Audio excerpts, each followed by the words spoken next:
राति रे आपण शोइबा को गले जल्दी निद आसीबा पई आपण तीनोटी स्टेप नहीं पारिबे। याकू 3 to 1 रूल कहा जाए।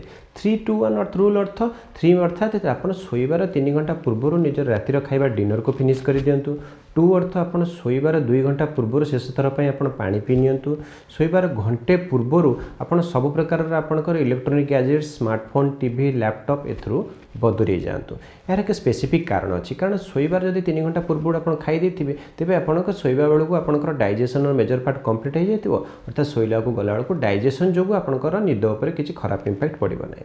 ठीक से भली शोइबार 2 घंटा पूर्व जदि आपण पानी पीथिबे और शोइबा पूर्व परिश्रा करी शोइथिबे तो परिश्रा लागिबा जोगु बारंबार आपनकर राति रे निद भांगिबनी, जहाँकि साधारणतः ओल्ड लोक मानक सहित वयस्क लोकଙ୍କ सहित होइଥାଏ। एवं शोइबार जदि घंटे पूर्व सब इलेक्ट्रोनिक गैजेट स्पेसिफिकली अपन स्मार्टफोन रे यूज बंद कर देबे, तार ब्लू लाइट आपनको आखि ऊपर पड़िबो नै। एवं ये ब्लू लाइट जो आपनकर आखि ऊपर पड़िता ताहा जो हमर निद करूथबा जो केमिकल टे रहिला ताहा मेलाटोनिन कहिता तार सिक्रेशन लेट होइते। तेणु घंटे पूर्व आप सब इलेक्ट्रोनिक गैजेट्स को बंद कर दिंतु। ए तीनोटी नियम को जदि आप अवलंबन करेंगे आपंकर रातिर निद शोइबा को गला मात्रा खूब जल्दी पलि आसी पारिबो।